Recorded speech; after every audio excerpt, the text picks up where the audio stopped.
Welcome to the locked room. Stories from the golden age of mystery and crime fiction. I'm Mardell, reading The Case of Jennie Brice by Mary Roberts Reinhardt. Chapter 15. After 24 hours deliberation, the jury brought in a verdict of guilty. It was a first-degree verdict. Mr. Howell's unsupported word had lost out against a scar. Contrary to my expectation, Mr. Holcomb was not jubilant over the verdict. He came into the dining room that night and stood by the window, looking out into the yard. "It isn't logical," he said. "In view of Howell's testimony, it's ridiculous. Heaven help us under this jury system anyhow. Look at the facts. Howell knows the woman. He sees her on Monday morning and puts her on a train out of town. The boy is telling the truth. He has nothing to gain by coming forward and everything to lose. Very well, she was alive on Monday. We know where she was on Tuesday and Wednesday. Anyhow, during those days her gem of a husband was in jail. He was freed Thursday night, and from that time until his rearrest on the following Tuesday, I had him under observation every moment. He left the jail Thursday night, and on Saturday the body floated in at Sewickley. If it was done by Ladley, it must have been done on Friday, and on Friday he was in view through the periscope all day." Mr. Reynolds came in and joined us. "There's only one way out that I see," he said mildly. "Two women have been fool enough to have a name tattooed over their hearts. No woman ever thought enough of me to have my name put on her." "I hope not," I retorted. "Mr. Reynolds' first name is Zachariah." But as Mr. Holcomb said, all that had been proved was that Jennie Brice was dead, probably murdered. He could not understand the defense letting the case go to the jury without their putting more stress on Mr. Howell's story. But we were to understand that soon, and many other things. Mr. Holcomb told me that evening of learning from John Bellows of the tattooed name on Jennie Brice, and of how, after an almost endless search, he had found the man who had cut the name away. At 8 o'clock, the doorbell rang. Mr. Reynolds had gone to lodge, he being an elk and several other things, and much given to regalia in boxes, and having his picture in the newspapers in different outlandish costumes. Mr. Pittman used to say that man, being denied his natural love for barbaric adornment in his everyday clothing, took to the different fraternities as an excuse for decking himself out. But this has nothing to do with the doorbell. It was old Isaac. He had a basket in his hand, and he stepped into the hall and placed it on the floor. "Evening, Miss Bess," he said. "Can you see a bit of company tonight?" "I can always see you," I replied. But he had not meant himself. He stepped to the door and, opening it, beckoned to someone across the street. It was Lida.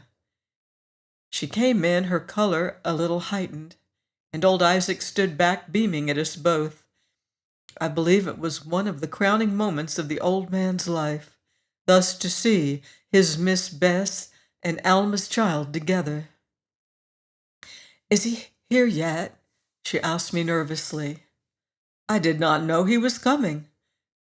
There was no need to ask which he. There was only one for Lida. "He telephoned me and asked me to come here. Oh, Mrs. Pittman, I'm so afraid for him." She had quite forgotten Isaac. I turned to the schoolteacher's room and opened the door. "The woman who belongs here is out at a lecture," I said. "Come in here, Ikey, and I'll find the evening paper for you." "Ikey?" said Lida, and stood staring at me. I think I went white. "The lady here and I is old friends," Isaac said with his splendid manner. "Her mother, Miss Lida, her mother—" But even old Isaac choked up at that, and I closed the door on him. "How queer," Lida said, looking at me. "So, Isaac knew your mother? Have you always lived in Allegheny, Mrs. Pittman?" "I was born in Pittsburgh," I evaded. "I went away for a long time, but I always longed for the hurry and activity of the old hometown, so here I am again." Fortunately, like all the young, her own affairs engrossed her.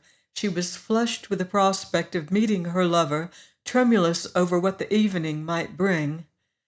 The middle-aged woman who had come back to the hurry of the old town, who, pushed back into the eddy of the flood district, could only watch the activity and the life from behind a rooms to let sign, did not concern her much. Nor should she have.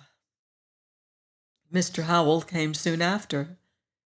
He asked for her, and going back to the dining room, kissed her quietly.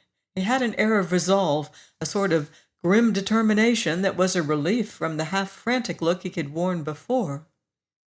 He asked to have Mr. Holcomb brought down, and so, behold us, all four of us, sitting around the table, Mr. Holcomb with his notebook, I with my mending, and the boy with one of Lida's hands frankly under his, on the red tablecloth. "I want to tell all of you the whole story," he began. "Tomorrow I shall go to the district attorney and confess, but I want you all to have it first. I can't sleep again until I get it off my chest. Mrs. Pittman has suffered through me, and Mr. Holcomb here has spent money and time." Lida did not speak, but she drew her chair closer and put her other hand over his. "I want to get it straight, if I can. Now, let me see. It was on Sunday the 4th that the river came up, wasn't it? Yes, well, on the Thursday before that, I met you, Mr. Holcomb, in a restaurant in Pittsburgh. Do you remember?" Mr. Holcomb nodded. "We were talking of crime, and I said no man should be hanged on purely circumstantial evidence. You affirmed that a well-linked chain of circumstantial evidence could properly hang a man. We had a long argument in which I was worsted. There was a third man at the table, Bronson, the business manager of the Liberty Theater." "Who sided with you," put in Mr. Holcomb, "and whose views I refused to entertain because, as publicity man for a theater, he dealt in fiction rather than in fact." "Precisely. You may recall, Mr. Holcomb, that you offered to hang any man we would name, given a proper chain of circumstantial evidence against him?" "Yes. After you left, Bronson spoke to me. He said business at the theater was bad, complained of the way the papers used or would not use his stuff. He said the Liberty Theater had not a proper deal, and that he was tempted to go over and bang one of the company on the head, and so get a little free advertising. I said he ought to be able to fake a good story, but he maintained that a newspaper could smell a faked story a mile away, and that anyhow, all the good stunts had been pulled off. I agreed with him. I remember saying that nothing but a railroad wreck or a murder hit the public very hard these days, and that I didn't feel like wrecking the Pennsylvania Limited. He leaned over the table and looked at me. "Well, how about a murder then?" he said. "You get the story for your paper, and I get some advertising for the theater. We need it, that's sure." I laughed it off, and we separated. But at 2 o'clock, Bronson called me up again. I met him in his office at the theater, and he told me that Jennie Brice, who was out of the cast that week, had asked for a week's vacation.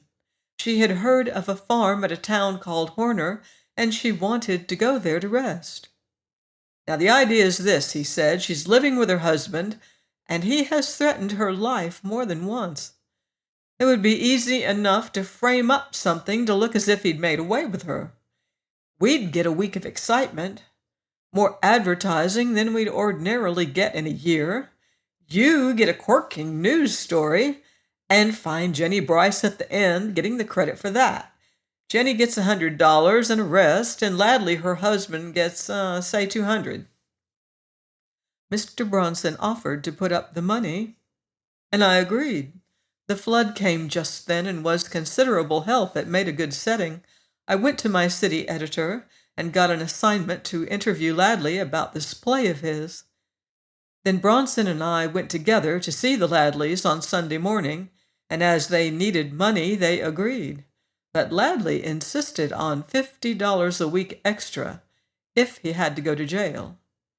We promised it, but we did not intend to let things go so far as that.